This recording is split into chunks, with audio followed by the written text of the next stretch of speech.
So when I started Secret Levels, it felt like Amazon just came into the room, whipped it out, plopped it on the table, and was like, hey, have a look at this. Don't act like you're not impressed. Dungeons & Dragons right out the gate feels like a statement more than anything else, but hey, I'm here for it. They nailed the dark fantasy art style, the battles were pretty cool. Honestly, it was just an all-around good experience, but the story, yeah, it felt a little bit basic, if not rushed. It was like watching this grand journey being played on fast forward. Imagine watching Lord of the Rings like this. Frodo joins a group so they can go and destroy the ring, only for them to skip to the final battle. They destroy the ring and everybody lives happily ever after. But the problem with a happy ever after like that is nobody cares. You took away the journey, all the things that made it epic in the first place, and that's how honestly this D&D episode felt to me. Some of the best parts of Dungeons & Dragons are the side quests and shenanigans the players will get into along their way to their main goal. And unfortunately, because of the short format of this series, you kind of feel robbed of that. It just felt like the clip notes of a grand story that we're just never going to get. Feeling more like a teaser trailer for a video game than the fan service short story that we were promised. This is just one of many short stories within this series that could have benefited greatly with a longer runtime. I can enjoy it for what it is. I'd rewatch it, suggest it to friends, but honestly, there's just better episodes in this series that blow it out of the water. And because of that, I'm just not comfortable putting it any higher than a high B tier. We were just given so little payoff for so much build. Luckily, we get more of a completed experience in episode 2. Now, granted, Seafood was a simple revenge tale. It was on no way the same scale as a D&D storyline,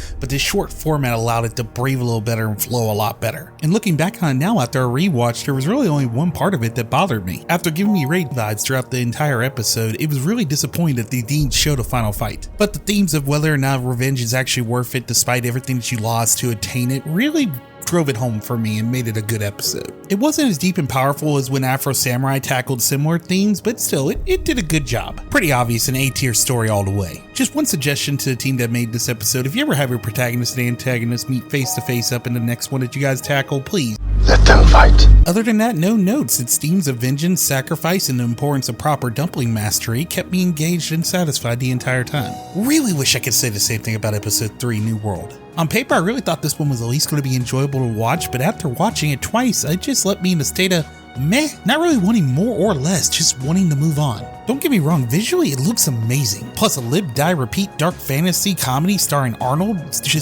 it's music to my ears. Just the payoff of the episode just didn't really stand out too much, and honestly it was kind of forgettable. I mean, it did make me chuckle a couple of times, and it was interesting to see some actual character growth in the episode, but it just wasn't enough to make it stand out. It wasn't really a bad episode, but when you compare it to other episodes in the series, it's easy to see why it belongs in C tier. The whole thing had me zoning out just a bit. Luckily, Unreal Tournament was right around the corner to get my blood pumping, getting me good and ready for the carnage I was about to witness. Achieving something that only few episodes in this series were capable of doing, and that was making me want another game. Yeah, I know hero shooters are a dime a dozen right now, and there's pretty stiff competition out there, but I'd be willing to bet the Unreal Tournament fan base would love and actually appreciate a hero shooter in this universe. The carnage alone would let it stand out above the others. Hell, this episode plays out like a gory character reveal in the Overwatch universe. I don't know what else to say. It makes me want another game, it makes me want another episode. Honestly, it's A tier all the way in my heart. It's simply just a gory, action-packed good time that you're not going to want to miss. But as good as it was, it has nothing on the 40k episode. Basically, Warhammer told Unreal Tournament to hold his drink because it was perfect. Perfect. Everything, down to the last minute details. Seriously, no notes. It was just pure 40k, 40 Emperor awesomeness. To be completely honest, if you weren't a fan of Space Marines before, I don't know how you could still not be a fan of Space Marines after watching this short. I'd watch an entire miniseries of this alone. And in my personal opinion, it was so good that putting it anywhere but on S tier would be a disrespect to the Empire that I will not be committing on this day. And if the Henry Cavill live action series is anything like this, I will not be missing a single episode. This episode was so good it made me ready to see what else Secret Level had to offer. I mean, God, this series has range. And by range, I mean epic to, what the fuck is happening in episode 6, Pac-Man? Let me be clear, there are good episodes, there are bad episodes, there are legendary episodes, there are forgettable episodes of Secret Levels, but Pac-Man seems to be the only one that's missing the point. These episodes in theory are supposed to be fan servicey ordeals. They're meant to like really hit us in the nostalgia berries and make us want to give them our time and our efforts so they can make lots of money. So someone please make it make sense to me, because outside of a little bit of imagery here and there, this is not Pac-Man. Who greenlit this art style? Say what you want about any other episode in this series, if you walk into it midway through the episode, you're going to still have a good idea what game they're covering.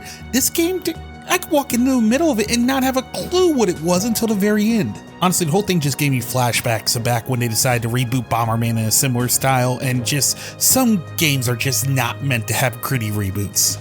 And just like with that game, you had one job secret level and you failed hard with the Pac-Man episode. You should have never given this team Pac-Man, you should have given them Oddworld. Adding a little bit of dark humor, their style would be perfect for an Oddworld episode. Just something to think about secret level when you're thinking about whether or not you're going to do a season 2 and what games to incorporate. But until then, onward to episode 7. Can Crossfire Good Conflict get us back on track? Yes. Yes, it can. Groovy. I mean, it's just a bare bone protect the package storyline, and it does not go nearly as hard as Unreal Tournament, but it was still a satisfying watch. There are no good guys or bad guys in this one, just soldiers following their orders. It is another one of them episodes that if you walk in, you probably wouldn't know what game it was right off the rip, but not because it doesn't look anything like the game that it's portraying, but because honestly, this could be Call of Duty, this could be Battlefield, it could be any military game, but it was a solid episode to enjoy. It jump-started my ability to start giving a fuck about this series once again. For that, it deserves B tier. Never underestimate how close I was from walking away from the series after seeing what they did to Pac-Man.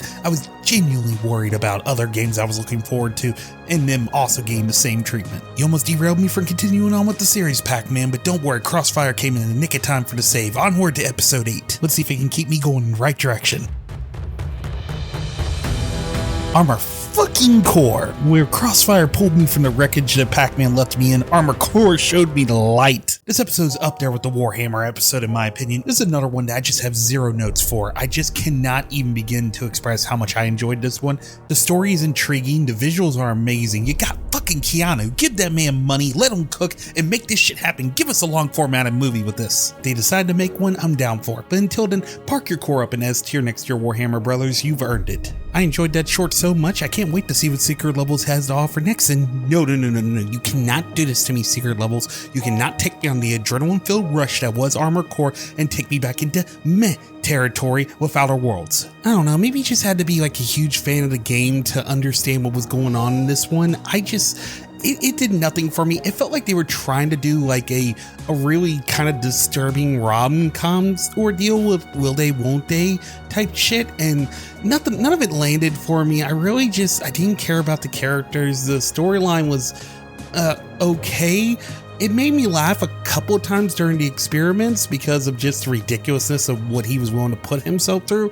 But other than that, I was kind of happy when it was over. I'm going to put it in C tier, and I'm going to just go ahead and take a wild stab and say that you're better off playing the game than watching the short. But now that we reached episode 10, we can finally talk about the game that made me want to watch this series in the first place. When I heard that they were doing a Mega Man short, I needed to see the trailer, and oh my god, did the trailer get me hyped. The Blue Bomber's back, baby! And why is he leaving so quickly? Why is this short so short? Come on, you nailed the look of the Blue Bomber, you nailed the universe, you nailed the story with little bit we got. Why didn't you give it a longer runtime? This could have been so much better. This could have been S tier quality, but because of how short it is, it only gives me enough to get me excited, but then it just takes it away just as quickly as I got it. You gave insanely long run times comparatively to other episodes of games that didn't deserve it. This was a game that definitely deserved a longer runtime, and you dropped the ball heavily.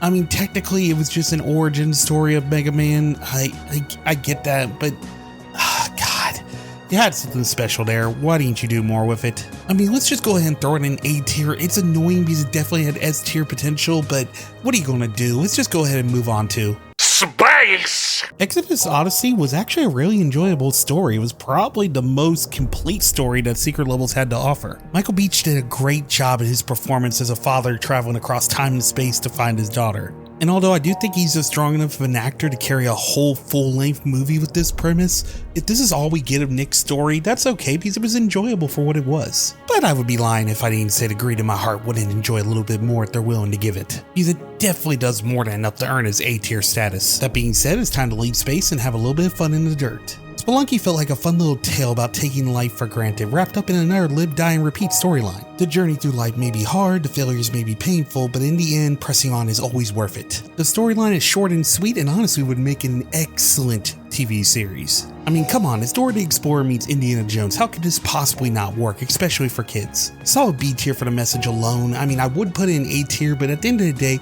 the episode was basically a giant montage of death. I really enjoyed it. Like I said, the message was great, but it just didn't do enough story-wise for me to put it in A tier.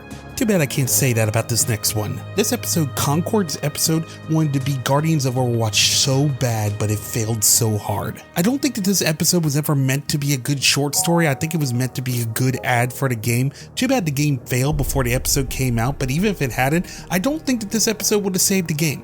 Because it was an episode for a hero shooter where the heroes featured in the episode had the aim of stormtroopers. I'm not going to harp on the game too much. There's nothing I can say that the internet hasn't already said and more. It was not a very good experience, and it could have been. Honestly, a Guardians of the Galaxy hero shooter did have potential. Unfortunately, Concord couldn't live up to that potential. And for that, I'm going to put in F tier with Pac-Man because honestly, I want to wash my hands of both of these episodes. Why don't we see if Honor of Kings can get me out of this funk I now find myself in because of Concord. I'm going to go ahead and throw a spoiler warning out there. It didn't do a bad job. The tale of challenging fate was gripping, the visuals were great and magical, and the living city and main characters were both intriguing, with an ending that made you question everything that you saw while you were watching, and honestly, it's pretty ballsy to put a one-twist ending at the end of one of these shorts. I'm gonna go ahead and put this one in B tier, not because I don't think it's A tier worthy, but just because it honestly just feels like the final act of a really good movie. Seriously, so much potential was wasted on these shorts. They were great for what they were, but when you're watching them, and with all the crap that we're getting out of Hollywood these days, it's just kind of like, why didn't you run with this? There are like 7 of these shorts that would have made amazing full-length feature movies. So it really just feels like wasted potential. And it looks like we're just about wrapped up here, and oh wait, it looks like we forgot about the glorified PlayStation ad. Fun! Let's just go ahead and rip this band-aid off and get it over with. I wasn't joking when I said this was a PlayStation ad. It's literally full of member berries, and it feels like they were trying to make their own version of Ready Player One. Honestly, Sony, this shouldn't have been a short story in this series. This should have been an extended Super Bowl ad. It would have did a lot better in that format. I'm not going to say it was all bad. Me personally, I feel like the message of the episode was that go out, enjoy stuff, maybe be more of an enthusiast than a completist. Like, you don't need to grind out every single thing in a game. There's so many experiences out there to enjoy, and they're really just waiting for you to go and enjoy them. And although I can't appreciate the message of it, it didn't need to be part of the Secret Level series. I mean, it could have worked if they were the setup for the stories, but just as they are alone, it didn't work. Indeed so. Most indeededly. F tier, not even up for debate. And that's my tier list for season 1 of Secret Levels, and honestly, despite my complaints, I really enjoy it and really would love a season 2. In fact, here's a few games that absolutely should get an episode. I hope you take that in consideration when you're doing season 2, or if you're already working on season 2 when you do season 3. I honestly could see this series going for 4 or 5 seasons and still being enjoyable. But now that I'm done ranking all these episodes, I would love to know what you guys thought down below. Did you enjoy the series? Did you like my rankings? Which episodes did you enjoy the most, and which episodes did you hate? If you feel like I've earned it, subscribe, ring that bell so you don't miss out on any more videos, and share out the video to help the channel grow. And until next time, I'm Brawdury, and I hope to see you guys back here very soon.